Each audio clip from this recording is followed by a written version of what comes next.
Buen día, bienvenidos a Postdata, es viernes 17 de febrero, le tenemos las noticias.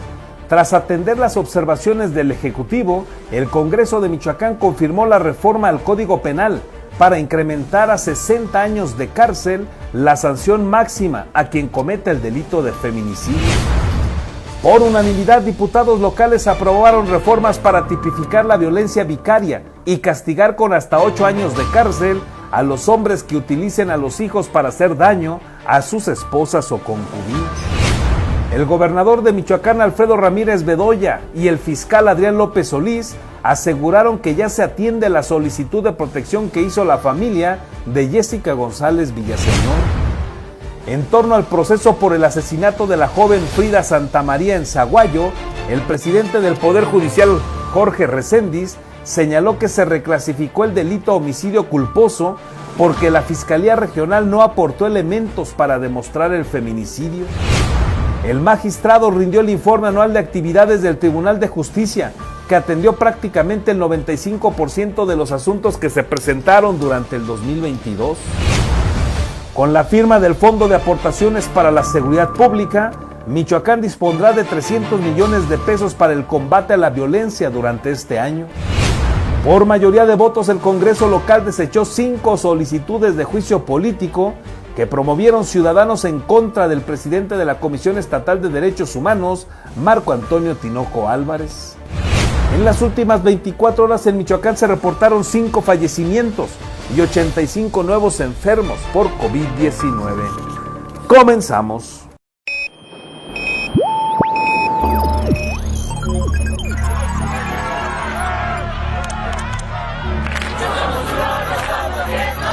America will again. Alerta. Urgente, que renuncie el presidente. Vox FM presenta Postdata, periodismo responsable. Postdata con Carlos Monge. Comenzamos.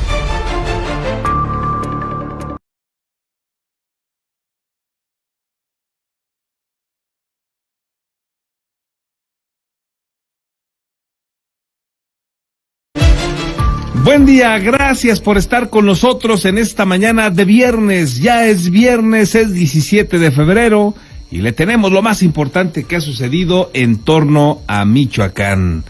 Gracias por acompañarnos, les recuerdo que somos Postdata, hacemos periodismo responsable y estamos con usted a través de Vox en el 103.3 de su FM totalmente en vivo. Ya nos puede encontrar también transmitiendo este mismo noticiario en su plataforma Facebook. Ahí lo hacemos a manera de televisión, digamos, presentándole las imágenes correspondientes de la información que le iremos presentando. Quedamos a sus órdenes. Le invito de nueva cuenta a que se quede con nosotros. Hoy estamos arrancando a 9 grados en la temperatura, un clima agradable el que se siente en este momento. Hay que traer una chamarrita, un suéter para pues transitar de mejor manera, pero la verdad es que está agradable la mañana. El pronóstico meteorológico nos dice que será un día preponderantemente nublado y que la temperatura máxima que vamos a alcanzar para que usted esté alerta serán los 26 grados, es decir, vamos a tener un día por ahí unas 2-3 horas bastante calurosas para que usted lo tenga a consideración. A partir de las 11 del día, pues ya vamos a estar por arriba de los 20 grados y el momento más complicado será por ahí entre las 2 y las 4 de la tarde. Después comenzará a descender paulatinamente la temperatura, pero serán 2-3 horas, como ya le decía, bastante calurosas, hasta los 26 grados. Téngalo usted en cuenta. Vámonos con las noticias. Ayer finalmente en el Congreso de Michoacán se confirmó la reforma al Código Penal para incrementar a 60 años la pena máxima de cárcel a quien cometa el delito de feminicidio. Recordará usted que la pena máxima estaba en 50 años y que esa fue la pena que el juez decidió, con la cual el juez decidió sancionar a Diego Urig Mañón Melgoza, el feminicida de la joven Jessica González Villaseñor. Bueno, pues esa cantidad de años se aumentó ayer hasta 60 años de prisión a quien cometa feminicidio. Tras atender de manera parcial las observaciones que hizo el gobernador Alfredo Ramírez Bedoya al dictamen aprobado en septiembre del 2022, el Congreso de Michoacán ratificó este jueves la reforma al Código Penal del Estado, con la que se incrementa a 10 años la pena máxima de cárcel para los feminicidas. Con la resolución del Pleno Legislativo, se oficializaría el castigo con hasta 60 años de prisión a quien cometa el delito y que estaba pendiente en espera de la resolución del Poder Legislativo. En el dictamen se atienden 3 de 4 observaciones del Ejecutivo, ya que los legisladores no aceptaron haber contabilizado de forma incorrecta los párrafos modificados, como estableció el gobernador. Diputados sí aceptaron en contraparte reformar el agravante de la pena cuando una mujer está embarazada si el producto de la concepción pierde la vida, como se aprobó en septiembre, ya que el legislativo invadiría atribuciones del Congreso de la Unión y ahora se establecerá si se provoca la pérdida del producto de la concepción. También se incluyó en la descripción del tipo penal que el feminicidio es el homicidio de una mujer por cuestiones de género y la hipótesis delictiva de sanción a servidores públicos que por malicia o negligencia retarden o entorpezcan la investigación, procesamiento y sanción del feminicidio. Al respecto, la diputada del Partido del Trabajo, Brenda Fraga Gutiérrez, dejó claro que tuvieron que transcurrir 3 meses para que se atendiera el tema, pero resaltó la importancia de reformular el tipo penal del feminicidio. El hecho de que se haya atendido la reformulación del tipo penal del feminicidio, ya que era algo que se había buscado desde hace varios años. Ahora, con esta reforma, se establece que este tipo de conductas están vinculadas a razones de género y no solamente a un listado de circunstancias a actualizarse.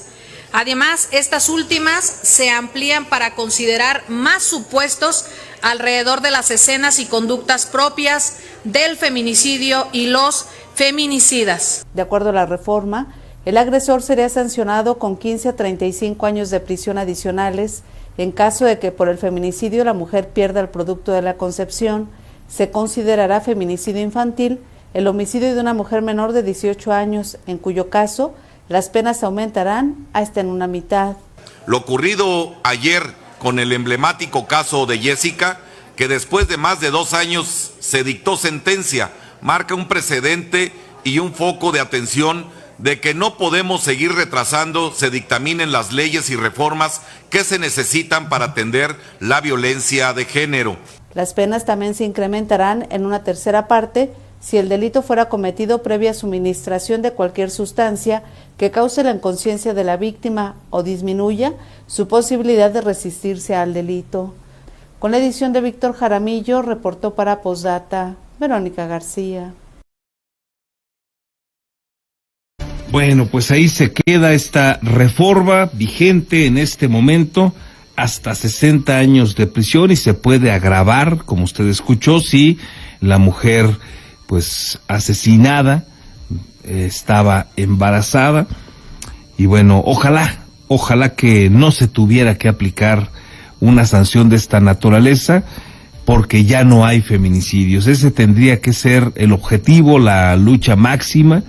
Es el ideal que deberíamos de tener todos, ya no más feminicidios, ya no más violencia contra las mujeres. Pues tendría que haber cero violencia contra nadie, pero hoy todavía lamentablemente la carga está hacia la violencia a las mujeres. Ojalá tomemos conciencia y ojalá, como decíamos en días pasados, cada quien aprendamos las lecciones que obliga lo que conocimos de todo el caso, de lo lento que fue el llegar a una pena de 50 años en el caso de Jessica González Villaseñor, un feminicidio que su familia luchó por todos lados para hacerlo visible para que todo mundo se enterara, y lo lograron. Nos conmovieron a todos, fue sumamente doloroso para Morelia, para Michoacán, logró la atención a nivel nacional y más allá, y bueno, ojalá que tomemos las lecciones necesarias. Nos urge otra vez vivir los valores, nos urge construir marcos deontológicos y respetarlos. Es necesario insistir en vigilar, en estar atentos, en observar qué hacen nuestros hijos, cómo se distraen, cómo se desahogan, cuáles son sus frustraciones, qué actividades realizan con sus amigos. Tenemos que estar más alertas porque pues todo feminicidio, toda violencia es desafortunada, pero sin duda afecta mucho más cuando se trata de jóvenes, como ha sucedido en este caso que se ha vuelto emblemático y que, repito, ojalá nunca conociéramos de otro, ojalá nunca se registre otro. Por lo pronto, la sanción ahora sí será, la pena máxima será de 60 años de cárcel. Y mire, el gobernador de Michoacán, Alfredo Ramírez Bedoya, antes de ir con el gobernador, déjeme informarle también primero que ayer por unanimidad los diputados locales aprobaron también reformas para tipificar la violencia vicaria y castigar con hasta 8 años de cárcel a los hombres que utilicen a los hijos para hacerle daño a sus esposas o concubinas. En Michoacán se castigará con hasta 8 años de prisión y la pérdida de los derechos que tenga sobre las víctimas a quien comete el delito de violencia vicaria, esto es, a quien mantenga o haya mantenido una relación de concubinato o matrimonio con una mujer y le cause daño utilizando como medio a sus hijas o hijos. Lo anterior, luego de que el Congreso de Michoacán aprobó por unanimidad reformas al Código Penal del Estado y a la Ley Estatal por una vida libre de violencia para las mujeres, para tipificar este tipo de delito y establecer que se comete cuando el sujeto amenace con causar daño a las hijas o hijos de la víctima o amenace con ocultarlos, retenerlos o sustraerlos. La iniciativa se formuló a partir de las iniciativas presentadas por la diputada de Morena, María de la Luz Núñez Ramos, la legisladora Julieta Gallardo Mora y la diputada del Partido Encuentro Solidario, Luz María García García, así como de la ciudadana Linda Elizabeth Tinajero Ponce, a nombre del Frente Nacional contra la Violencia Vicaria.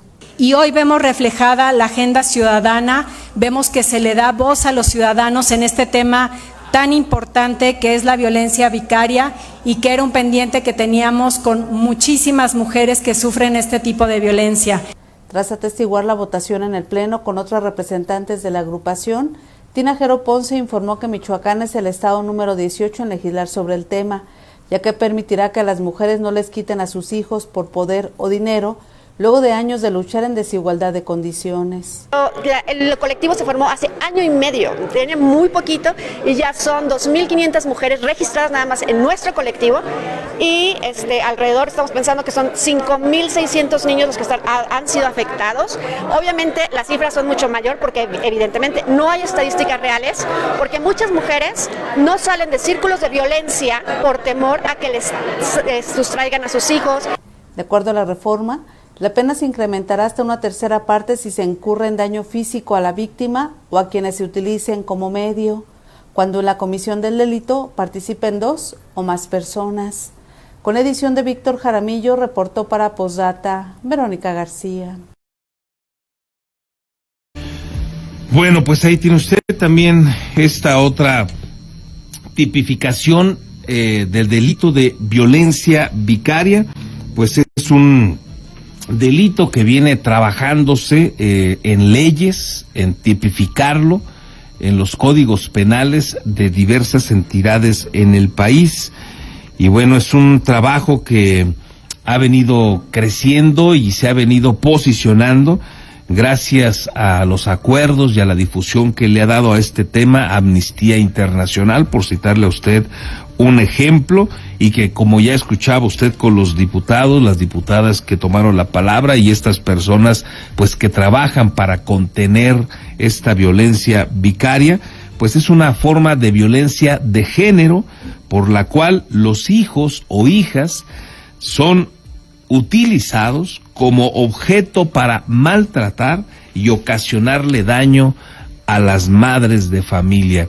Y ahí pues hay cualquier cantidad de variables, un tema delicado, y pues ojalá que disminuyera, y ojalá que pronto pues estemos todos en mejores condiciones. Nos urge retomar valores, y nos urge dejar de lado un ratito el relativismo, no sé si usted coincida, en el que parece que hoy nos encontramos inmersos en la sociedad, y tengo la impresión de que ese relativismo permea con mayor fuerza entre las nuevas generaciones. Los jóvenes hoy me parece que traen más ese conflicto, y hay que estar atentos, hay que estar alertas, y hay que retomar valores. Urge hacerlo primero al interior de la familia y por supuesto también como sociedad.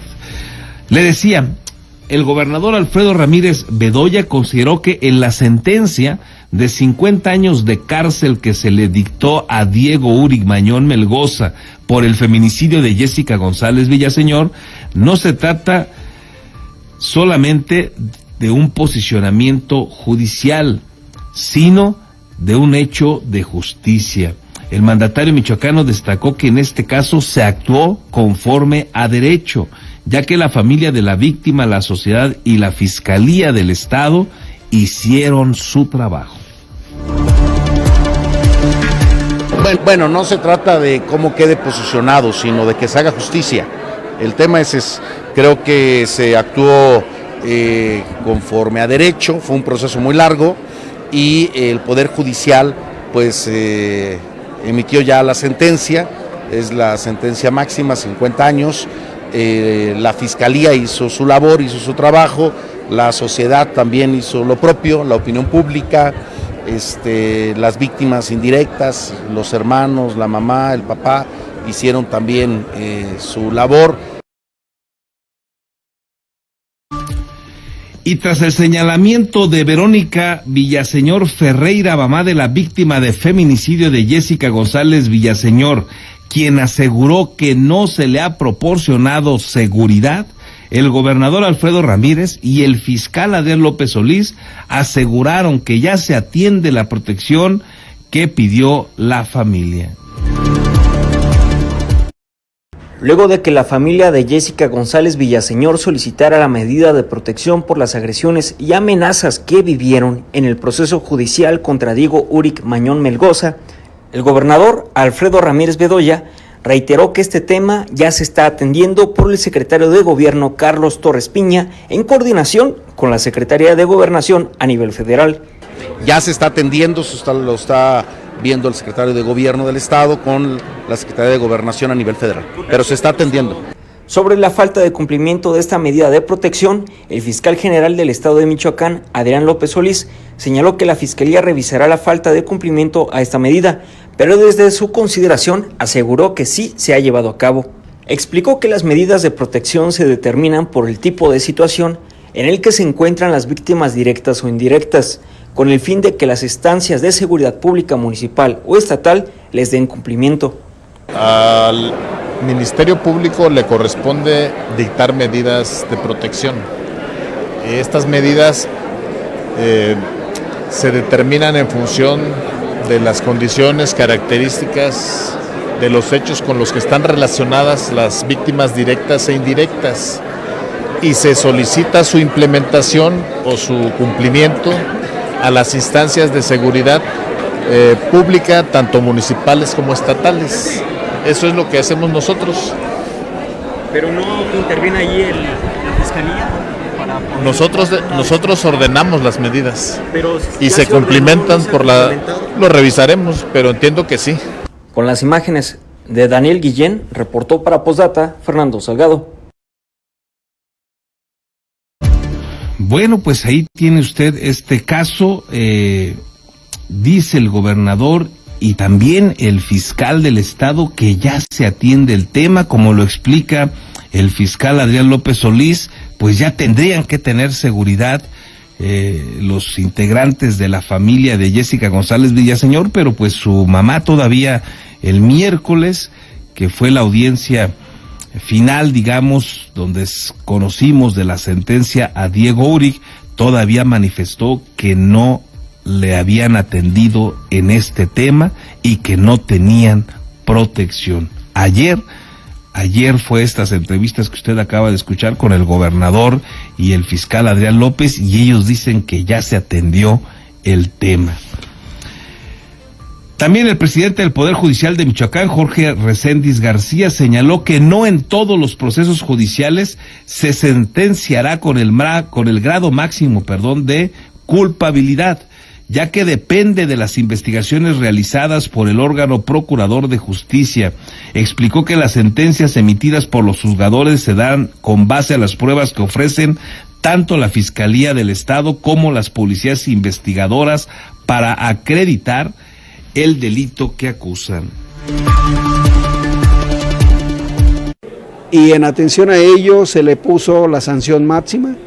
En otras ocasiones a lo mejor no será posible, pero todo dependerá, insisto, no de la voluntad discrecional del juez, sino de los medios de prueba que se le aporten, de las acusaciones que se formulen, porque el juez no puede variar las pruebas que se aportaron, el juez no puede variar la acusación del Ministerio Público, el juez simplemente es un receptor interpretador y culmina su función con la emisión de la sentencia.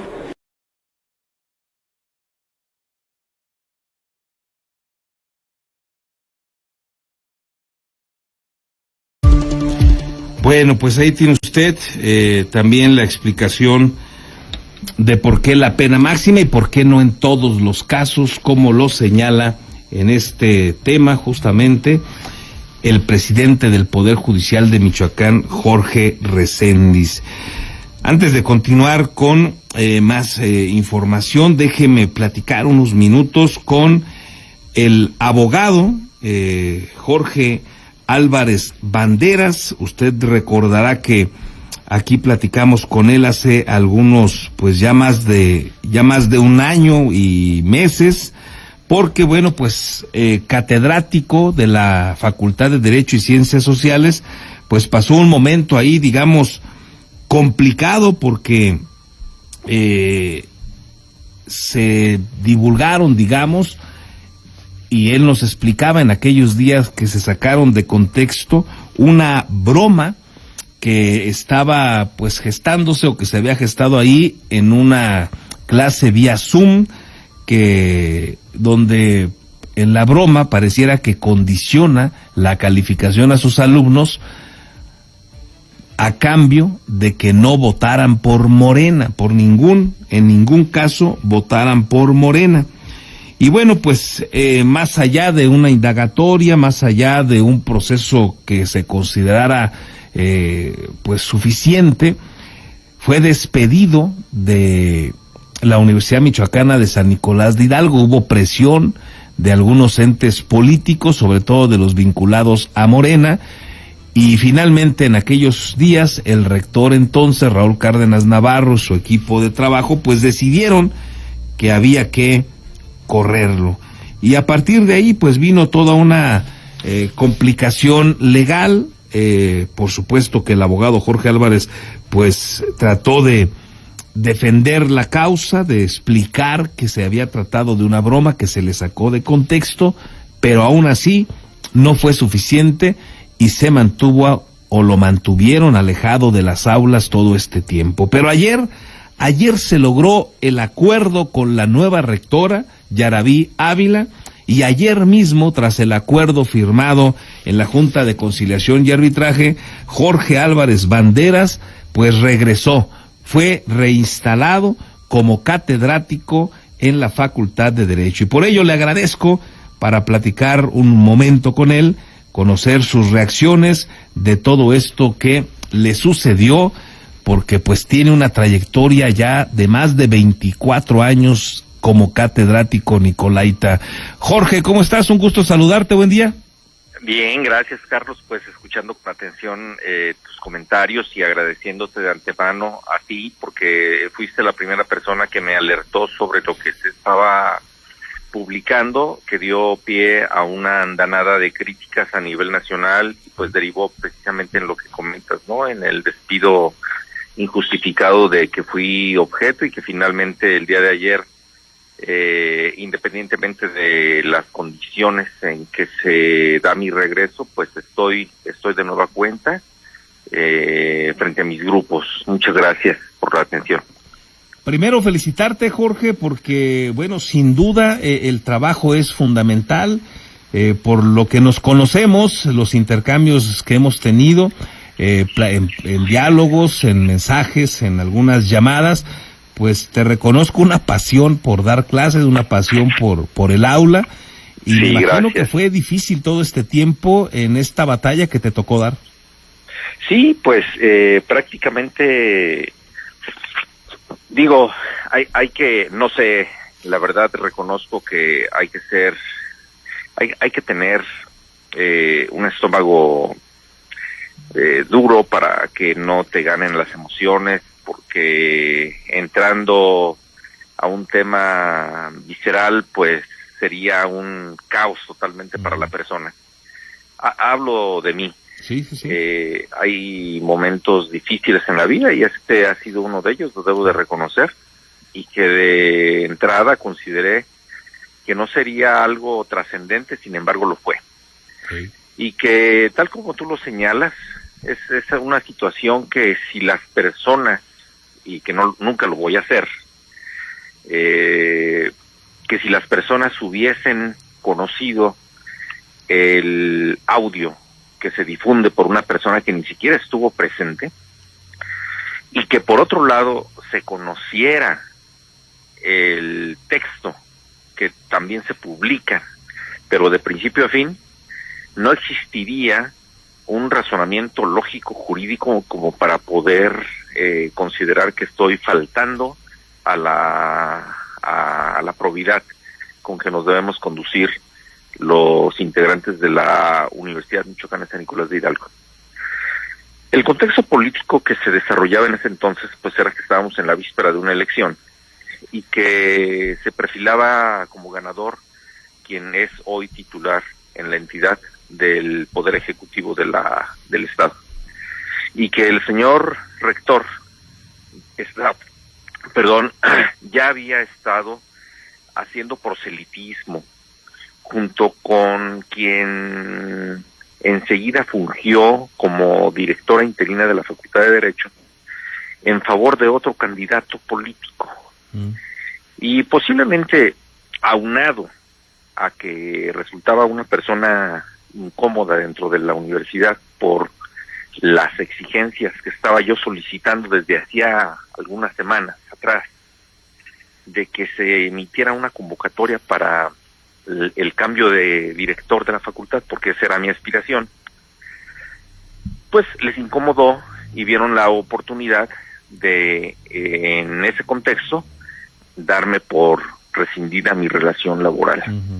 El tiempo pues nos da la razón, lamentablemente pues con una consecuencia de no recibir un pago durante más de 20 meses y bueno, pues en detrimento de la situación económica que pues tenemos que vivir de algo, ¿no? Así es. Y que lamentablemente pues así sucedieron las cosas, que nunca mis alumnos fueron escuchados, a pesar de que se presentaron ante el rector, presentaron escritos, y que, bueno, pues ellos a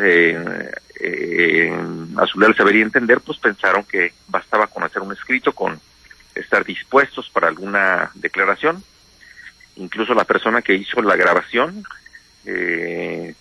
estuvo en las oficinas del entonces abogado de la universidad y nunca fue recibido, nunca fue escuchado, para poder precisar en qué condiciones él había hecho la grabación, con qué finalidad, a quién se la había entregado, y esta persona a quién a su vez se la había entregado.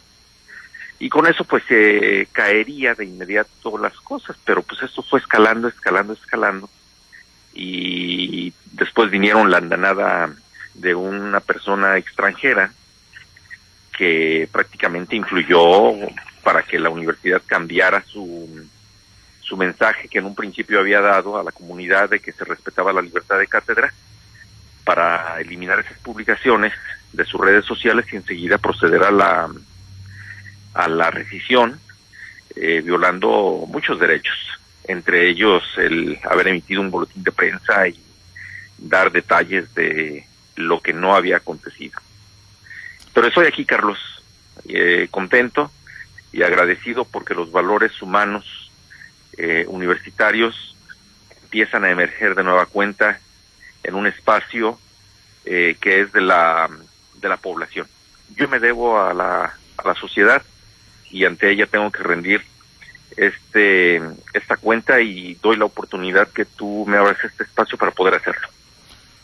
Jorge, y te lo había comentado la vez pasada que dialogábamos sobre este acontecimiento, y yo te decía que pues habrá que estar más alertas ahora, Jorge, y lamentablemente pues a veces es mejor evitar las bromas, evitar alguna situación. Yo tuve oportunidad de conocer pues el caso más a fondo, no toda la gente lo pudo hacer, pero pues sí, ya cuando uno le da el seguimiento completo, pues es evidente que era una broma. Los mismos jóvenes, tus alumnos, así lo señalaban en sus propias reacciones y en el propio chat. Pero al final del día me queda claro que hoy es un riesgo hacer una broma, Jorge. ¿Coincides con eso o te atreverías a hacer otra broma, Jorge? Mira, prácticamente yo nunca dije les voy a hacer una broma, o sea, nunca pensé para mí eso, sino que los muchachos estaban en una situación de tensión. Fue circunstancial, digamos, ¿no? Sí, porque la materia que imparto no es algo sencillo, y más para los abogados. Y a mí lo que me interesa es que exista esa conciencia dentro de los alumnos de que es muy importante conducirse pues como personas y ante la sociedad de una manera tal que tengamos que enfrentar las consecuencias y en mi caso yo las tuve que enfrentar, ¿sí? Por ejemplo, nunca di a conocer el nombre de la alumna que filtró esta información, nunca he hecho públicas las conjeturas a las que yo llegué. Nunca he señalado los abogados que estuvieron detrás de esta situación apoyando a la alumna, que repito, nunca estuvo presente y que fue quien dio motivo a todo esto, porque considero que no es correcto. Sencillamente yo asumí mi consecuencia y incluso te tomo la llamada para poder hacer esta manifestación en tu micrófono, por el mismo hecho que tú me alertaste, fuiste el primer periodista que me alertaste sobre esta situación que se encontraba sucediendo. Ahora, los muchachos estaban en un momento de tensión porque tenían un examen, ya me lo habían pospuesto varias veces, y se acercaba la elección, y se me hizo fácil, y eso es algo que debemos tener presente. Así es. Hay que pensar antes de actuar, porque hay consecuencias que pagar. Entonces, no es algo con lo que yo me conduzca regularmente en la vida. Solamente quise aminorar la tensión con los muchachos y se me ocurrió algo que no fue correcto, pero que se aprovecharon los entes políticos universitarios en ese momento, pues para hacer de las suyas, y lo lograron. No, y es que el asunto está tan polarizado en el país, y ya lo estaba entonces, mi estimado Jorge, que todo lamentablemente pues se aprovecha en lo que denominaríamos ahí sí la politiquería. Sin embargo, déjame destacar, porque igual nuestro auditorio no lo recuerda, pero en medio de toda esta polémica, en medio de toda esta circunstancia, y que también en su momento aquí lo comenté, pues fuiste reconocido, digamos, siendo el recipiendario de la presea Ario 1815, allá en tu natal Ario de Rosales, pues un reconocimiento, una condecoración que otorga el Congreso de Michoacán, y bueno, pues te la dieron a ti, justamente en medio de toda esta polémica. El titular del Poder Ejecutivo y el titular del Poder Legislativo, del Poder Judicial, junto con quien la otorga, que es el Congreso del Estado. Y bueno, pues fíjate que la actitud de nuestra actual rectora ha permitido ir teniendo acciones hacia la administración que sale en el sentido de dar vuelta a situaciones como la creación de plazas de manera indebida. Ha manifestado ante los directores que el dinero de sus dependencias fue gastado, que no va a ser retornado, que hay una crisis tremenda porque la administración anterior pues llevó a cabo acciones que no son correctas. Y bueno, pues quienes hemos vivido este tipo de injusticias, pues lo único que deseamos es que también se haga justicia hacia la propia universidad, porque bajo un discurso falso, el ex titular de la universidad pues llevó a cabo acciones de presunta transparencia, de rendición de cuentas, de tener una solidez financiera, cosa que no es así. Y mira, el tiempo da la razón, y finalmente pues aquí estamos de nueva cuenta agradeciéndote a ti y a la comunidad.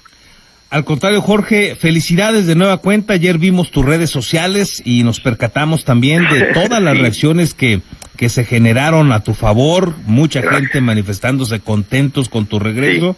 Y aquí, entre otros, tengo un mensaje que me hace llegar Juan Tello, especialista en temas turísticos. Dice, me da gusto la reinstalación del doctor Álvarez. Sin embargo, y aquí es donde él puntualiza también un asunto complicado, reinstalaron profesores acosadores, otros profesores y profesoras con dobles o triples plazas.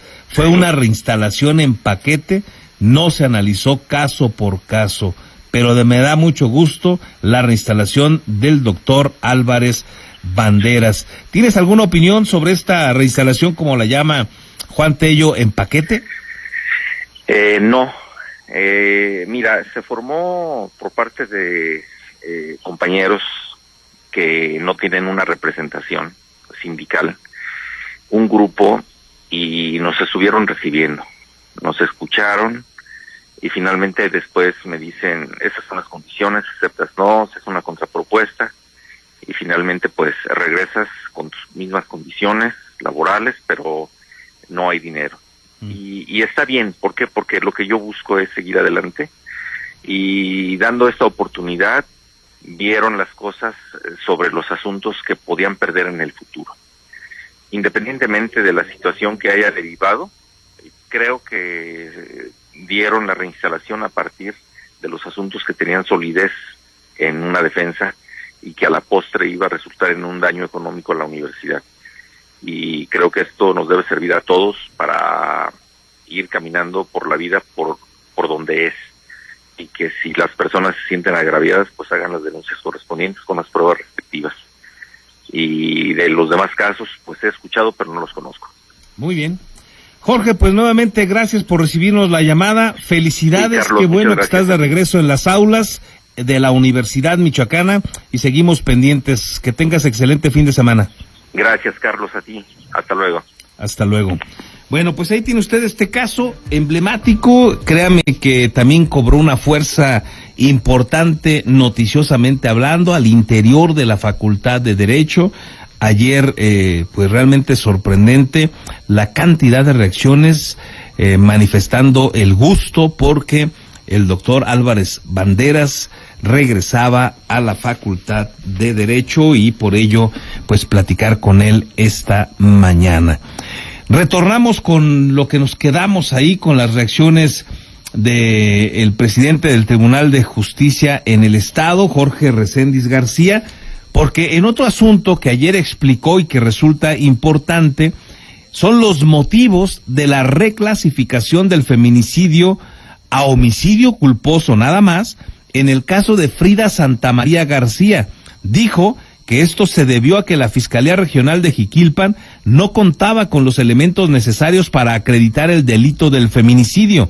Detalló que si no se hubiera reclasificado esta carpeta de investigación, se corría el riesgo de no tener las pruebas, de no acreditar las pruebas necesarias para demostrar que fue feminicidio, absolviendo al presunto culpable al no haber determinación de la existencia del delito. Por este motivo, explicó el magistrado, es que se reclasificó el delito de feminicidio a solo homicidio culposo. Y digo a solo porque la sanción, el castigo por el feminicidio es mucho más contundente que el de un homicidio culposo, y por eso la familia, los amigos de Frida, pues han manifestado su inconformidad. En este caso de la reclasificación, como les he comentado a ustedes, esto se debió a que el Ministerio Público dijo, ¿sabes qué? En atención a los medios de prueba que tengo, para mí no se integra el feminicidio, se integra un homicidio de estas características, entonces formulo acusación por esto. ¿Qué hubiera pasado si no hubiera reclasificado el Ministerio Público? El procedimiento se hubiera seguido por feminicidio, pero ahí se corría el riesgo de que si el Ministerio Público no acredita los elementos para el feminicidio, se le hubiera absuelto. Ayer también el magistrado rindió informe anual de actividades ante el Tribunal de Justicia y señaló que atendió prácticamente este tribunal el 95% de los asuntos que se presentaron el año pasado. El Poder Judicial del Estado de Michoacán atendió en 2022 un total de 93,000 asuntos, de los cuales se vieron concluidos 88,961, entre los que destacan en su mayoría casos civiles, familiares, de cuantía menor y del sistema penal. Los casos se han llevado con transparencia y responsabilidad en la impartición de justicia, señaló el presidente Jorge Reséndiz García al rendir su informe anual de labores. Con la mayoría de resoluciones emitidas por los tribunales del Poder Judicial, se muestra al ojo público la evidencia del trabajo continuo y permanente durante el año pasado, destacó, al considerar que se han dado resultados por el compromiso de justicia con los michoacanos.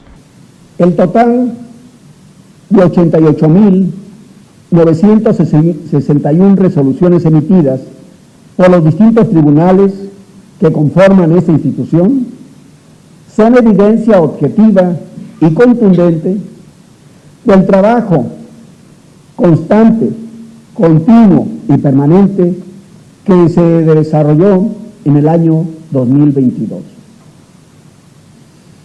En este día, el Poder Judicial de Michoacán entrega resultados que demuestran el alto grado de compromiso que tenemos con las michoacanas y los michoacanos, a fin de satisfacer sus anhelos y necesidades de justicia. Ante representantes de los otros poderes que gobiernan Michoacán, informó que en el ámbito penal se concluyeron 2,757 controversias que representan una tasa de terminación del 79,45% a comparación del reportado en 2021. Tan solo en un año se realizaron 26,000 audiencias orales públicas, demostrando que se continúa con el avance de la implementación de esta modalidad de justicia. Además, refirió que en el año pasado se dio paso al mejoramiento de las instalaciones y las condiciones de trabajo en los diversos municipios en el que el Poder Judicial tiene presencia. Asimismo, se dio paso a la digitalización de la documentación para su fácil acceso y de avanzar en la mediación y conciliación de las problemáticas sociales. Con las imágenes de Daniel Guillén, reportó para Postdata Fernando Salgado. Michoacán contará con más de 300 millones de pesos adicionales al presupuesto de este 2023 que se invertirán en el fortalecimiento de la seguridad en el estado desde la Fiscalía General, la Secretaría de Seguridad Pública y las policías municipales. Así lo dio a conocer ayer también el gobernador Alfredo Ramírez. Detalló que este 15 de febrero asistió a Tuxtla Gutiérrez, Chiapas, para firmar el convenio de participación con el gobierno federal para el Fondo de Aportaciones para la Seguridad Pública, del que Michoacán accederá a 296 millones de pesos para reforzar la estrategia de pacificación, prevención y atención a la violencia, a los que se suman 40 millones del Fondo para el Fortalecimiento Institucional de la Seguridad. Pero es para equipamiento, para nueva tecnología, para procesos de seguridad, todo lo que se requiere en materia de seguridad. Hay recursos, lo vuelvo a repetir, para la Fiscalía del Estado, recursos para la Secretaría de Seguridad Pública Estatal, para la Guardia Civil, para las policías municipales, formación, capacitación, fortalecimiento de los C3, del control de confianza, todo lo que tiene que ver el sistema de seguridad pública nacional y estatal.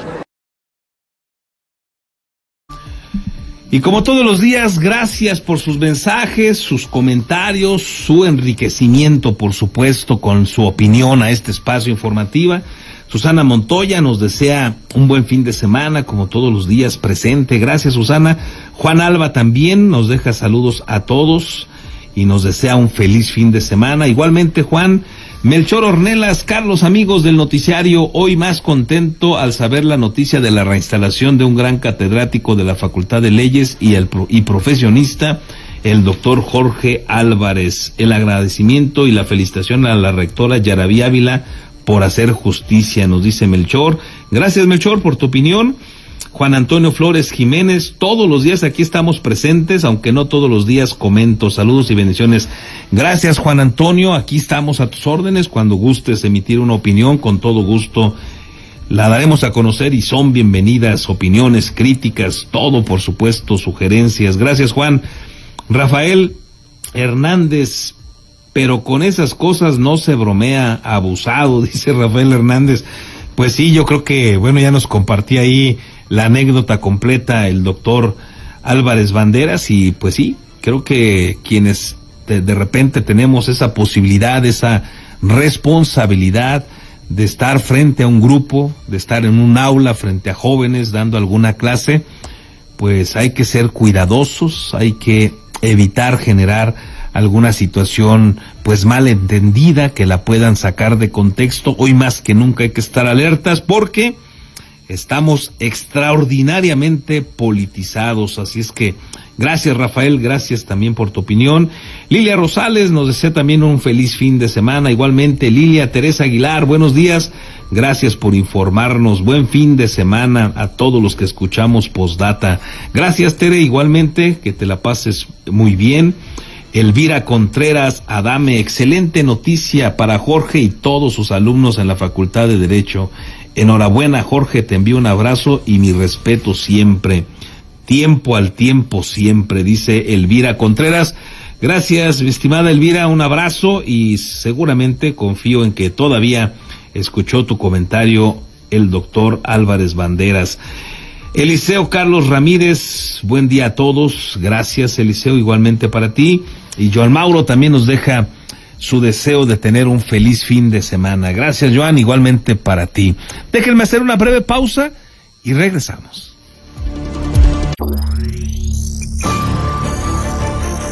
Postdata, periodismo responsable. Continuamos.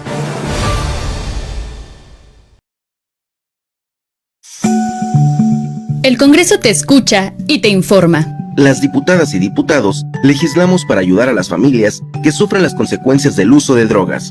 Por eso creamos la primera ley contra las adicciones en Michoacán, con atención especial y gratuita para niñas, niños y adolescentes. Congreso del Estado de Michoacán. El poder de la inclusión. Visítanos en congresomich.gov.mx.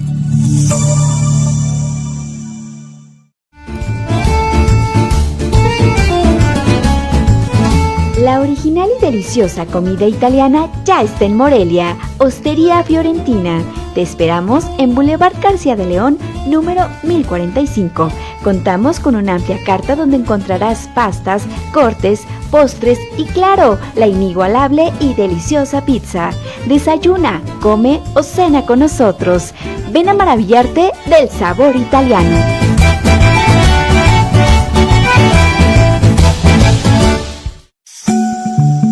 El Congreso te escucha y te informa. Las diputadas y diputados legislamos para acercarnos y trabajar de la mano con los michoacanos. Por eso, generamos un programa especial de iniciativas ciudadanas que permita más y mejores leyes construidas directamente por la gente. Congreso del Estado de Michoacán.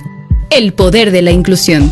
Visítanos en congresomich.gov.mx. tortas a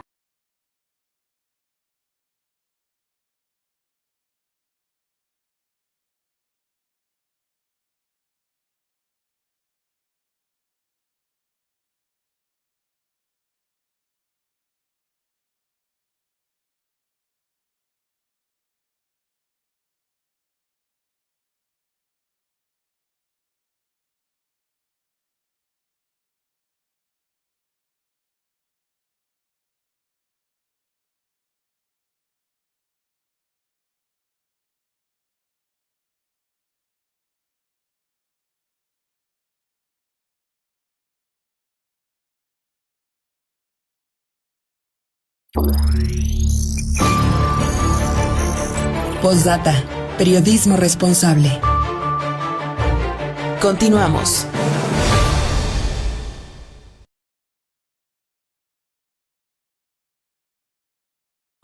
Ya estamos de regreso, muchas gracias por continuar con nosotros. Déjeme informarle que se presentó el libro Los medios de comunicación en Michoacán frente a la convergencia digital, que en un esfuerzo de la Facultad de Ciencias de la Comunicación en la Universidad Vasco de Quiroga se hizo para registrar la historia de los medios en el estado.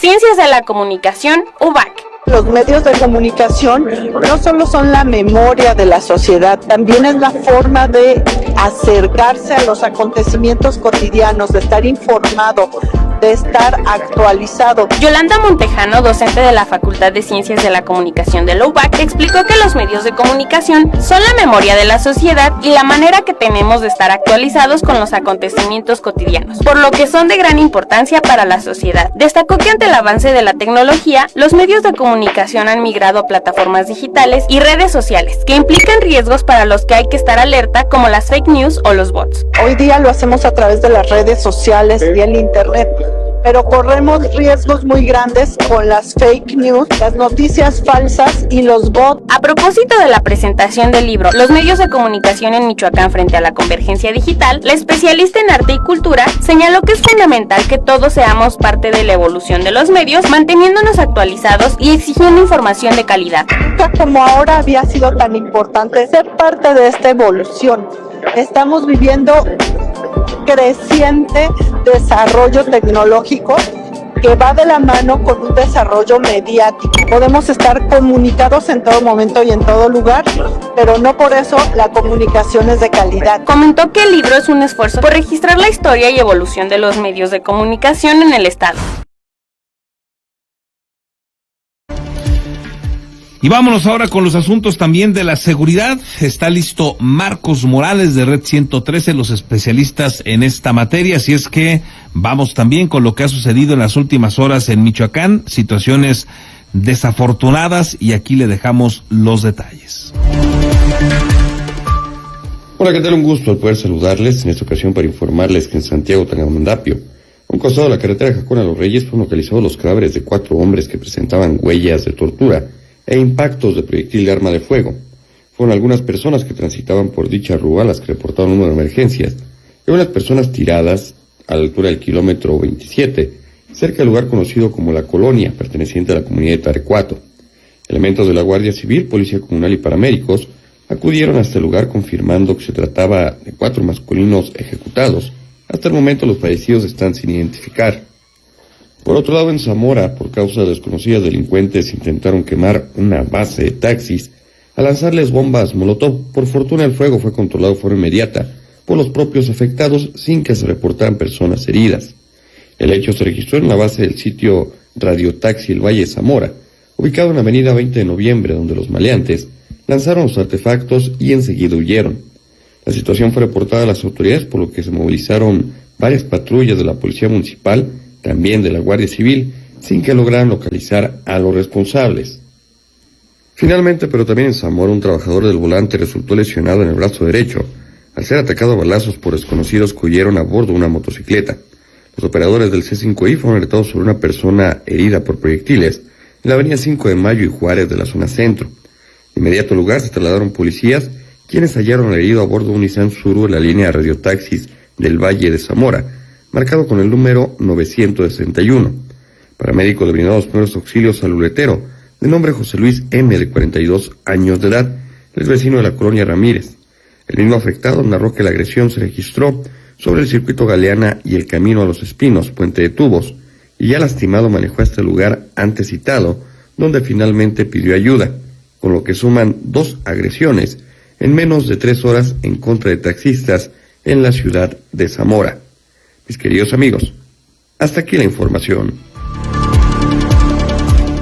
Bueno, complicado, sobre todo en este reporte que nos hace Marcos Morales, en Tangamandapio, 4 ejecutados ahí en la zona de Jacona Los Reyes, ahí en Tangamandapio. Gracias a Marcos Morales, que pase un excelente fin de semana. Y finalmente le informo que legisladores locales del PRI, PAN y de Morena reconocieron que no existe sobre la mesa ninguna solicitud para destituir al auditor superior de Michoacán, Miguel Ángel Aguirre Avellaneda, por lo que consideraron que el tema solo se mantiene en el ámbito del rumor y de lo mediático. Esto lo señalaron los coordinadores de los diputados priistas, Jorge Hernández Peña, de los de Morena, Anabet Franco Carrizales, y el diputado panista Hugo Anaya.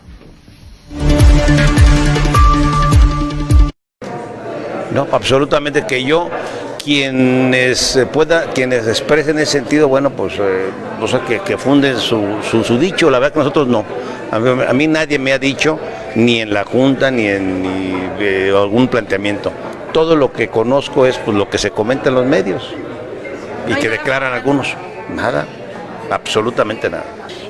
No está regularizada tampoco esa cuenta. Hay muchas cosas que tiene que aclarar el auditor y que sin problemas, si podemos trabajar con él, no vamos a tener problema para que nos dé la aclaración de todos esos cuestionamientos que nosotros tenemos. Yo no sé si haya una persecución política, de mi parte no.